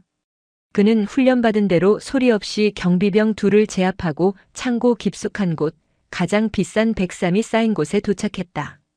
그는 불을 지르지 않았다. 대신 품속에서 가져온 소금물과 바닷물에 절인 짚을 인삼더미 곳곳에 뿌리고 섞어 넣었다. 인삼은 습기, 특히 염분에 치명적이었다. 하룻밤이면 상품 가치가 완전히 사라져버릴 터였다. 일을 마친 윤열은 쥐도 새도 모르게 빠져나왔다. 그리고 다음 날 강화 포구는 뒤집어졌다. 대천국 상인들은 썩은 내가 진동하는 인삼더미를 보고 경노했다. 김현감은 사색이 되었고 금화당의 현장 책임자는 막대한 계약금을 물어주게 생겼다. 이것은 금화당에게 수만 양의 손해를 입힌 치명적인 타격이었다. 안강포의 칠산상회로 돌아온 윤열을 백진현이 복잡한 눈으로 맞았다. 해냈구나. 시작일 뿐입니다. 용하다만 여라. 너는 너무 위험한 불장난을 시작했다. 백진현이 창밖을 바라보았다. 용의 꼬리를 밟았으니 이제 용의 머리가 우리를 돌아볼 것이다. 백진현의 예감은 틀리지 않았다. 닷새 후 안강포에 낯선 배 한 척이 들어섰다.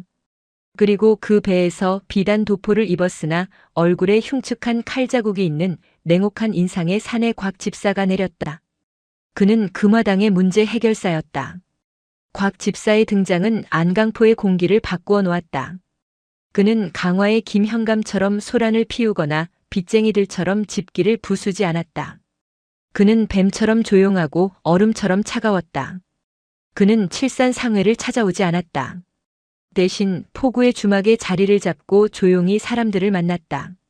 뱃사공, 어부, 심지어 관아의 아전들까지.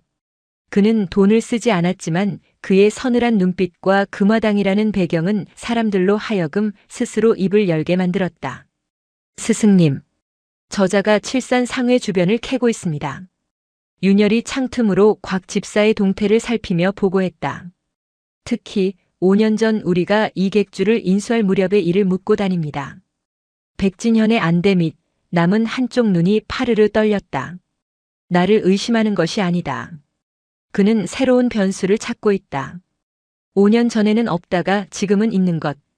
그것은 윤열을 의미했다. 몸을 숨겨야 한다 여라. 저자는 보통 내기가 아니야. 윤태섭의 오른팔이자 금화당의 피비린내 나는 일을 도맡아 처리하는 자다. 숨으면 지는 것입니다. 윤열이 고개를 저었다. 저들은 이미 강화 인삼 사건의 배후에 경쟁 상단이 있다고 확신하고 있습니다. 우리가 숨을수록 칠산상회가 범인이라는 확신만 줄 뿐입니다. 그럼 어찌하겠느냐? 저자의 뒤에는 금화당의 사병들이 있다. 제가 만나보겠습니다. 윤열의 말에 백진현이 경악했다. 내가? 미쳤느냐? 내가 윤태섭의 얼굴을 아는지는 몰라도 저 곽 집사 역시 5년 전 각시남에 있었을지 모른다. 내 얼굴을 알아보면 9살 아이의 얼굴을 기억하지는 못할 겁니다. 설령 기억한다 해도 지금의 제 모습과는 다릅니다. 윤열의 목소리는 14살의 것이라고는 믿기지 않을 만큼 침착했다. 오히려 제가 직접 나서서 저들의 의심을 다른 곳으로 돌려야 합니다. 그날 저녁 윤열은 칠산상회의 어린 행수 자격으로 곽 집사가 묵고 있는 주막을 찾아갔다. 금화당에서 귀한 분이 오셨다는 말을 들었습니다. 안강포를 관리하는 칠산 상회의 백열이라 합니다. 인사가 늦었습니다. 곽 집사는 술잔을 든 채 천천히 고개를 돌렸다.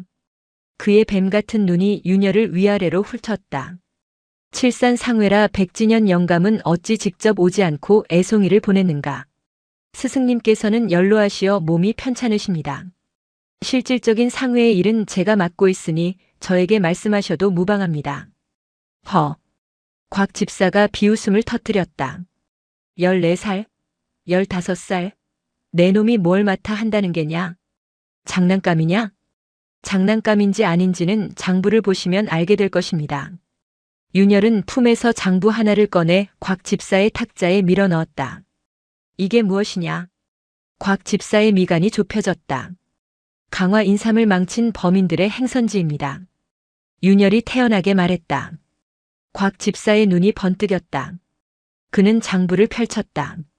거기에는 칠산 상회와 경쟁 관계에 있던 다른 소규모 상단, 해풍 상회가 최근 강화 이네스3이 망가지던 날 밤 인근 해역에서 수상한 움직임을 보였고 그 직후 막대한 돈을 주고 대청국 상인들을 따로 만났다는 거짓 기록이 아주 그럴듯하게 조작되어 있었다. 이걸 나에게 왜 주는 거지? 곽 집사가 의심을 거두지 않았다. 금화당은 큰 용입니다. 우리 칠산 상회 같은 작은 물고기는 용의 비늘 하나 건드릴 생각이 없습니다. 하지만 해풍 상회 놈들은 다릅니다. 그놈들은 안강포의 이권까지 넘보며 우리를 괴롭혔습니다. 이번에 보니 감히 용의 꼬리까지 밟더군요. 윤열이 공손히 고개를 숙였다.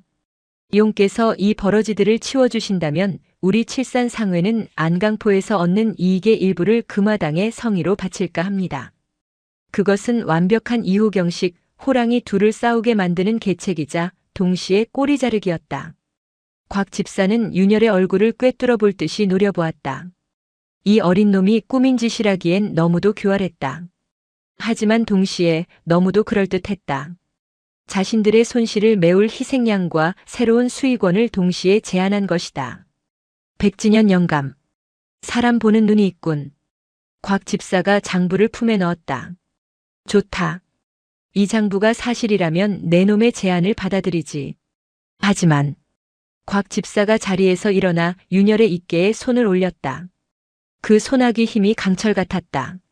만약 이 장부가 거짓이거나 내 놈이 감히 나를 속이려 한 것이라면 그의 칼자국 흉터가 꿈틀거렸다. 내 놈의 목숨은 물론 백진현 영감의 남은 눈알까지 뽑아버릴 것이다. 명심해라. 명심하겠습니다. 윤열은 서늘한 살기 속에서도 눈 하나 깜빡하지 않았다. 곽 집사가 자객들을 이끌고 해풍 상회를 박살내기 위해 안강포를 떠나던 날, 백진현이 떨리는 목소리로 물었다. 괜찮겠느냐?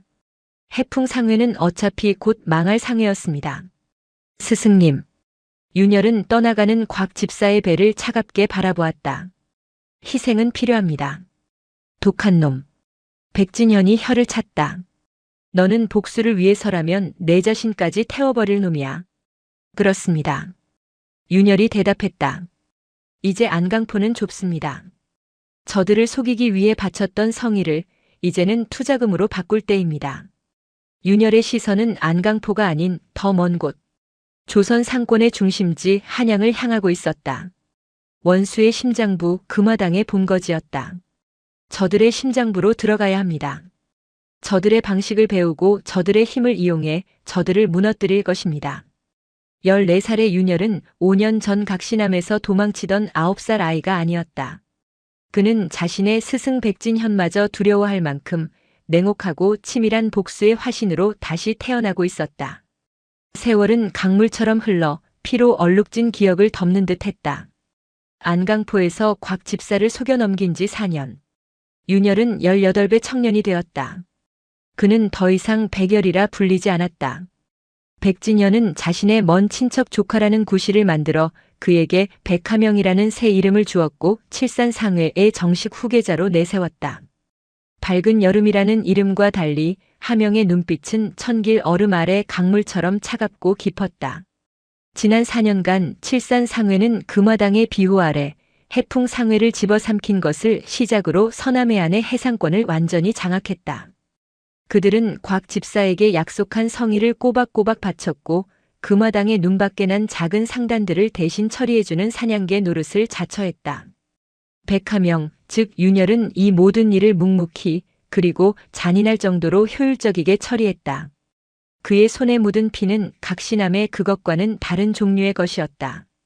그것은 복수를 위해 스스로 진흙탕에 구르는 자의 차가운 피였다.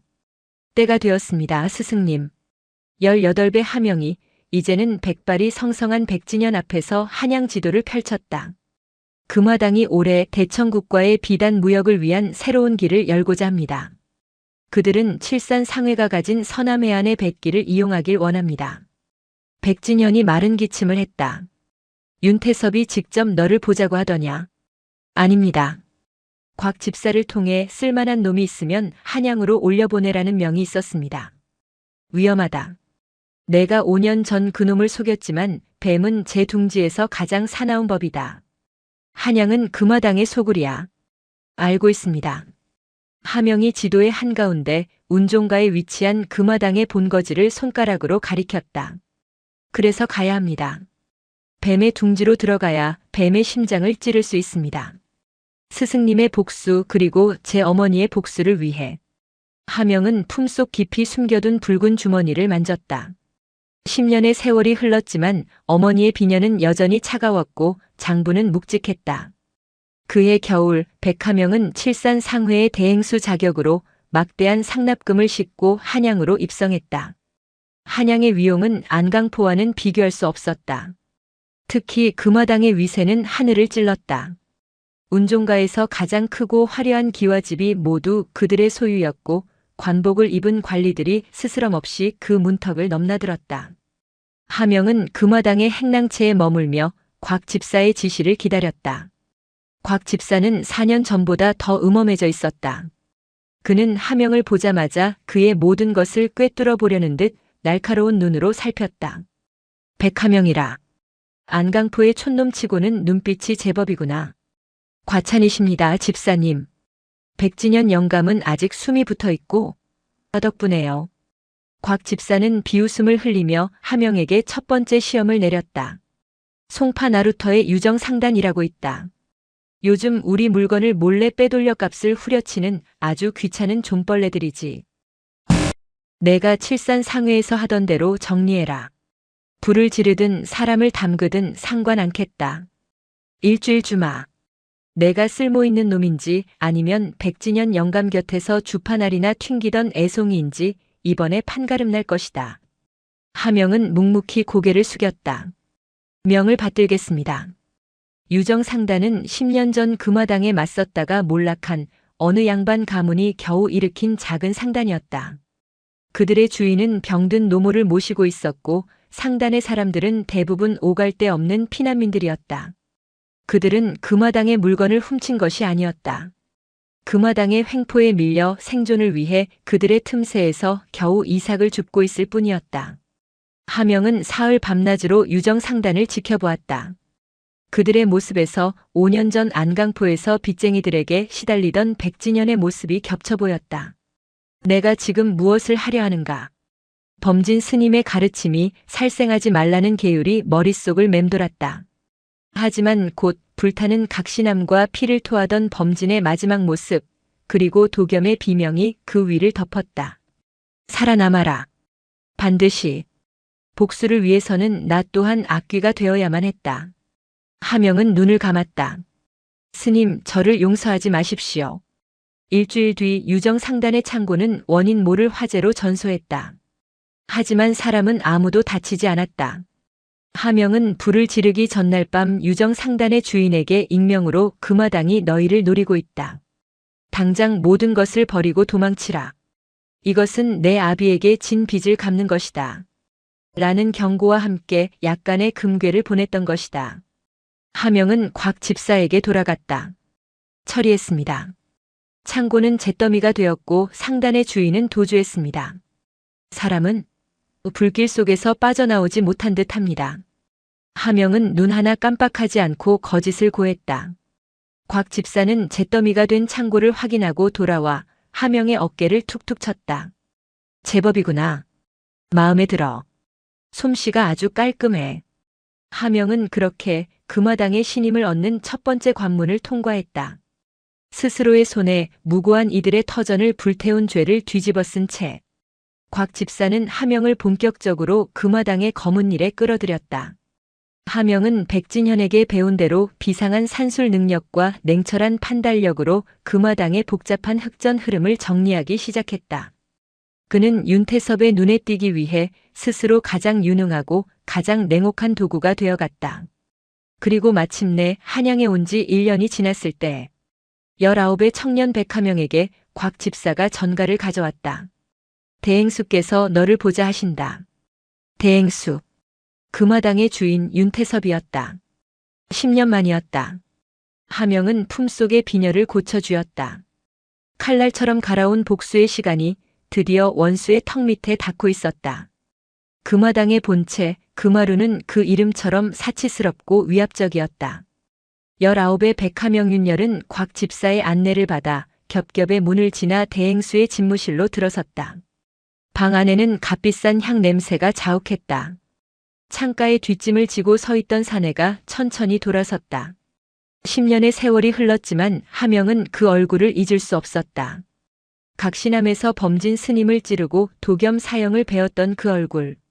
자신의 아비이자 어머니의 원수. 윤태섭. 그는 10년 전보다 더 살이 쪘고 더 권위적으로 변해 있었다. 내가 백진현 영감의 조카라는 백하명이냐? 목소리마저 10년 전 그날 밤의 기억과 똑같았다. 예, 대행수 어르신. 하명은 심장이 터질 듯 뛰었지만 완벽하게 감정을 숨겼다. 그는 훈련받은 대로 바닥에 엎드려 절을 올렸다. 일어나거라. 윤태섭이 하명을 훑어보았다. 10년 전 각신함의 9살 동자승의 얼굴은 이제 영특하고 냉철한 청년의 얼굴 뒤에 완벽히 가려져 있었다. 곽 집사에게 내 이야기를 많이 들었다. 셈이 빠르고 일처리가 깔끔하다고. 과찬이십니다. 금화당의 일을 도울 수 있어 영광입니다. 허허. 윤태섭이 흡족하게 웃었다. 좋다. 마침 내게 맡길 중한 일이 있다. 곽 집사는 나가보거라. 곽 집사가 묵례를 하고 방을 나갔다. 방 안에는 윤태섭과 하명, 단둘만 남았다. 지금이다. 하명은 생각했다. 지금이 10년간 준비해온 모든 것을 터뜨릴 때라고. 어르신. 하명이 입을 열었다. 드릴 말씀이 있습니다. 제 스승 백진현 영감께서 어르신께 꼭 전하라 하신 물건이 있습니다. 백영감이? 윤태섭이 의아해했다. 하명은 품속에서 10년의 세월에 낡아버린 붉은 주머니를 꺼냈다. 윤태섭의 눈이 가늘어졌다. 그것은? 하명은 주머니에서 기름종이에 싼 장부를 꺼내 윤태섭의 책상 위에 올려놓았다. 10년 전 어르신께서 마행봉 각신함에서 그토록 찾으시던 물건입니다. 순간 방 안의 공기가 얼어붙었다. 윤태섭의 얼굴에서 웃음기가 사라졌다. 그는 장부와 하명의 얼굴을 번갈아 보았다. 각신함? 내 놈. 내 놈이 어찌 그것을. 제 스승 백진현은 15년 전 어르신께 모든 것을 잃고 한쪽 눈까지 잃었던 흑교 상단의 주인이었습니다. 스승님은 평생을 어르신께 복수할 날만 기다리셨습니다. 하명은 백진현과 미리 짜 맞춘 완벽한 거짓 시나리오를 읊었다. 윤태섭이 장부를 천천히 펼쳤다. 그 안에 빽빽한 기록들을 확인한 그의 얼굴이 일그러졌다. 이것은 이서와 그년이 가지고 있던. 스승님은 10년 전 각신함의 참사 직후 불탄 절터에서 기적적으로 이것을 발견하셨습니다. 그리고 이것을 무기로 쓸 날을 기다리셨지요. 하명이 무릎을 꿇었다. 허나 스승님은 깨달으셨습니다. 금화당의 위세는 하늘과 같아 이따위 낡은 장부 따위로는 어르신을 무너뜨릴 수 없다는 것을요. 하명은 고개를 조아렸다. 그래서 스승님은 이 장부를 어르신께 바쳐 지난날의 원한을 풀고 어르신의 진정한 개가 되기로 결심하셨습니다. 그리고 그 증표로 저를 이곳에 보낸 것입니다. 부디 칠산 상회의 충심을 받아주십시오. 이것이 하명의 계획이었다. 장부를 바쳐 윤태섭의 의심을 완전히 풀고 그의 심장부로 더 깊이 들어간다. 그리고 가장 중요한 순간 그의 숨통을 끊는다. 윤태섭은 장부를 든 채 하명을 꿰뚫어 볼 듯이 바라보았다. 그의 입꼬리가 천천히 올라가기 시작했다. 푸하하하. 방 안이 떠나가라. 윤태섭이 광소를 터뜨렸다. 백진현 그 애꾸는 늙은이가 평생을 복수하겠다고 날뛰더니 결국 제명을 재촉하는구나. 충심? 하하. 윤태섭은 하명이 바친 그 장부를 어머니가 목숨을 걸고 지켰고 범진 스님과 도겸 사형이 죽음으로 지켜냈으면 하명 자신이 10년간 목숨처럼 지켜온 그 장부를 등잔불 위로 가져갔다. 하명의 눈이 커졌다. 활활. 기름종이에 싼 장부가 10년의 원한이 순식간에 불길에 휩싸였다. 어르신. 그게 무슨 쓸모없는 종이 조각이다. 윤태섭은 타들어가는 장부를 재떨이에 던지며 차갑게 말했다. 백진현 그 늙은이가 착각한 게야. 10년이면 강산도 변한다. 이 장부에 이름이 오른 놈들은 절반은 죽었고 절반은 내 발 아래에 기어들어왔다. 이것은 증거가 아니라 나의 공적일 뿐이지. 하명은 온몸에 피가 얼어붙는 것을 느꼈다. 자신이 모든 것을 걸었던 복수의 무기가 어머니의 마지막 유산이 원수의 손에서 한 줌재로 변하고 있었다. 허무함, 절망, 그리고 그 모든 것을 압도하는 분노.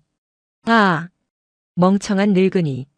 감히 이것으로 나와 흥정을 하려 들어? 윤태섭은 하명에게 다가와 그의 뺨을 툭툭 쳤다. 하지만 내 놈은 마음에 든다. 하명아. 내 스승은 늙고 병들었지만 너는 젊고 쓸모가 있어. 내가 그 늙은이를 대신해 그 장부를 직접 내게 가져온 그 충심이 마음에 든단 말이다. 윤태섭은 하명이 백진현을 배신하고 장부를 훔쳐 자신에게 바쳤다고 오해한 것이다. 이것은 하명이 의도한 시나리오가 아니었지만 결과적으로는 최상의 신임을 얻게 되었다. 이제 너는 백진현의 조카가 아니다. 너는 내 사람이다. 윤태섭이 하명의 어깨를 움켜쥐었다. 내가 내게 진짜 돈이 무엇인지, 진짜 힘이 무엇인지 보여주마. 흑교 상단의 잔재 따위가 아니라 금화당의 심장을 맡기겠다. 윤태섭은 책상 위에 새로운 장부를 펼쳤다. 이것이 내가 지금 움직이는 진짜 장부다. 대청국과의 은밀무역 장부지. 이 나라의 경제를 쥐고 흔드는 피다. 내가 이 일을 내게 맡기겠다. 나를 실망시키지 마라. 하명은 떨리는 손을 감추며 엎드렸다. 성은이 망극하옵니다. 대행수 어르신. 방을 나올 때 하명의 등은 식은 땀으로 축축했다. 그는 깨달았다. 어머니가 남긴 장부는 무기가 아니었다. 그것은 시험이었다. 자신이 복수라는 허상에 갇혀 있는지 아니면 그 너머의 진실을 볼 수 있는지 시험하는. 어머니 하명은 타버린 장부의 죄를 떠올렸다. 이제야 알겠습니다. 당신이 진정 원했던 것을. 복수는 과거를 고발하는 것이 아니었다. 그것은 지금 이 순간 원수의 심장을 멈추게 하는 것이었다. 그리고 윤태섭은 방금 자신의 심장을 지킬 칼로 하명 자신을 선택했다. 윤태섭은 백하명, 즉 윤열을 완벽하게 신임했다. 자신의 10년 전 치부가 담긴 낡은 장부를 태워버린 그는 이제 거칠 것이 없다고 생각했다. 그는 하명에게 금화당의 가장 은밀한 사업인 은밀무역의 실무를 맡겼다.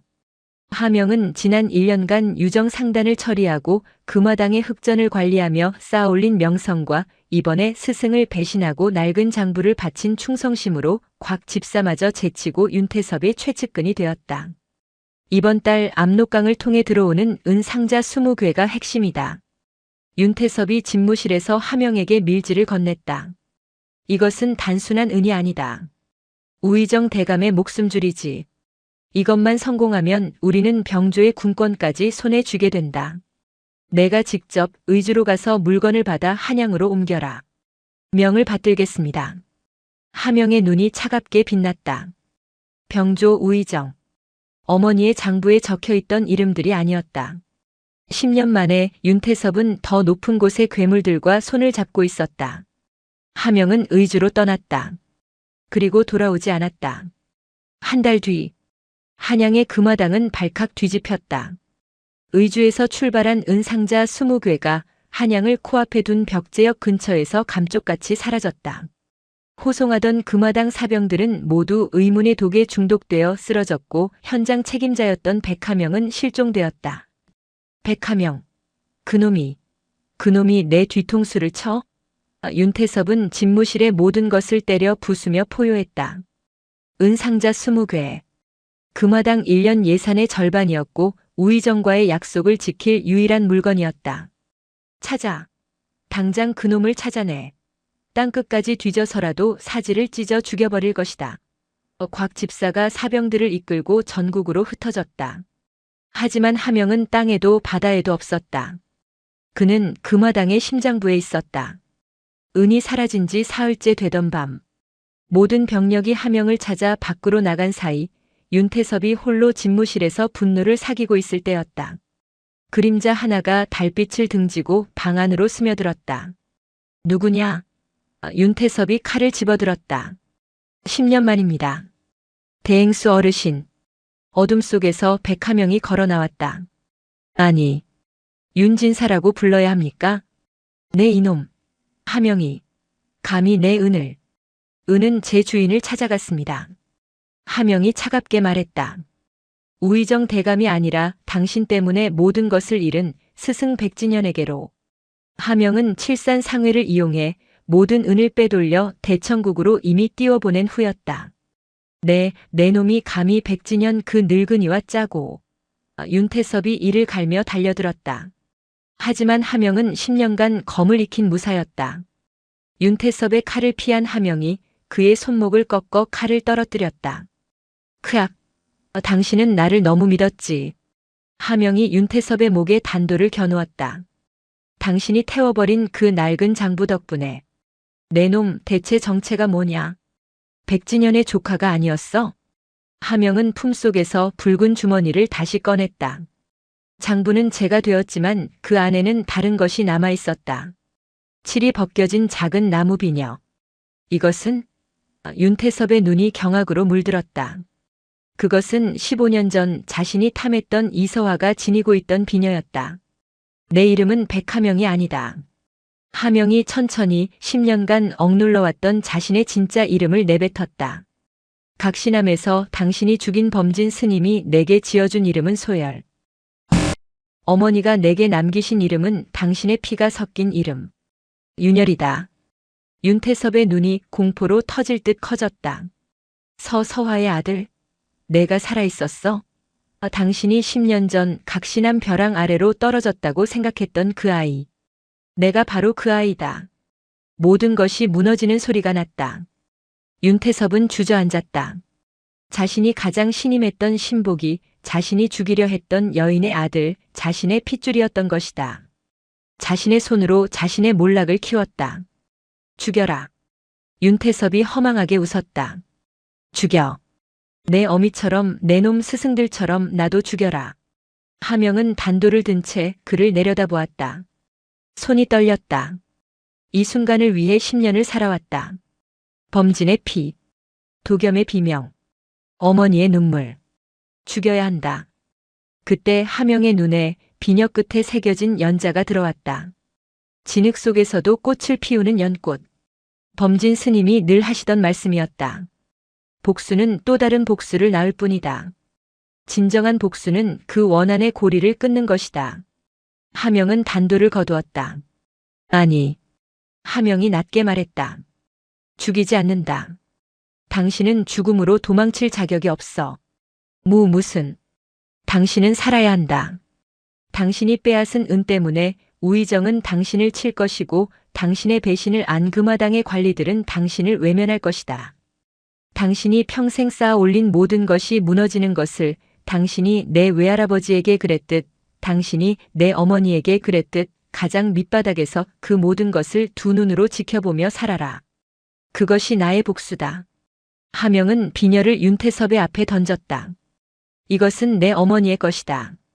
당신의 더러운 피가 묻은 금화당의 재물과 함께 썩어가도록. 하명은 뒤도 돌아보지 않고 금화루를 떠났다. 그날 이후 금화당은 무너졌다. 막대한 은을 잃고 정치적 비호까지 끊긴 윤태섭은 빚쟁이들에게 모든 것을 빼앗기고 길거리에 나앉았다. 곽 집사를 비롯한 수하들은 뿔뿔이 흩어졌고 그는 평생을 경멸하던 거지들 속에서 비참한 최후를 맞이했다. 몇 년의 세월이 또 흘렀다. 봄이었다. 한 사내가 폐허가 된 마행봉 각시남터를 찾았다. 이제는 30대가 된 평범한 사내의 옷차림을 한 윤열이었다. 그는 백진현에게도 돌아가지 않았다. 모든 원한을 갚은 뒤 그는 속세에서 자신의 이름을 버리고 조용히 살아왔다. 절터는 잡초만 무성했다. 불탄 석가래가 세월의 비바람에 썩어가고 있었다. 윤열은 법당터에 말없이 술을 따랐다. 스님, 사형, 이제 모두 끝났습니다. 그는 천천히 기억을 더듬어 절 뒤편의 단에로 향했다. 10년 전, 아니 20여 년 전 모든 비극이 시작되고 또 끝났던 곳. 그가 매일 밧줄을 타고 매달렸던 그 자리. 어머니의 유골이 흩어졌던 그곳. 그곳을 바라보던 윤열의 눈이 한 지점에 멈추었다. 믿을 수 없는 광경이 펼쳐져 있었다. 가파른 절벽, 바위 틈새. 그가 그토록 심으려 했으나 매번 바람에 날아가 버렸던 바로 그 자리에 한 송이 들국화가 샛노랗게 피어 있었다. 누가 심은 것도 아니었다. 그 옛날 윤열이 흘렸던 흙과 어쩌면 그 속에 섞여 있던 씨앗 하나가 이 모진 세월을 견디고 뿌리를 내린 것이었다. 혹은 그 아래 잠든 어머니의 원혼이 아들의 복수가 끝났음을 알고 피워낸 것인지도 몰랐다. 윤열은 그 자리에 주저앉았다. 눈물이 쏟아졌다. 9살 때도 14살 때도 19살 때도 흘리지 않았던 눈물이었다. 그는 깨달았다. 사랑은 피보다 깊고 죽음보다 질겼다. 어린 마음이 벼랑에 심으려 한 것은 복수의 칼이 아니었다. 그것은 그저 어머니의 이름이었고 잊히지 않는 그리움이었다. 복수는 끝났지만 그의 마음은 평화롭지 못했다. 하지만 저 절벽의 꽃을 보는 순간 그는 비로소 용서받았음을 느꼈다. 윤열은 더 이상 벼랑을 오르지 않았다. 그는 절벽 아래 어머니의 유골이 묻혔던 자리에 그리고 자신을 키워준 스님들의 넋이 깃든 이 절터에 다시금 작은 묘목들을 심기 시작했다. 복수를 위한 꽃이 아닌 새로운 삶과 위로를 위한 나무였다. 영상이 마음에 드셨다면 구독과 좋아요, 댓글 부탁드립니다.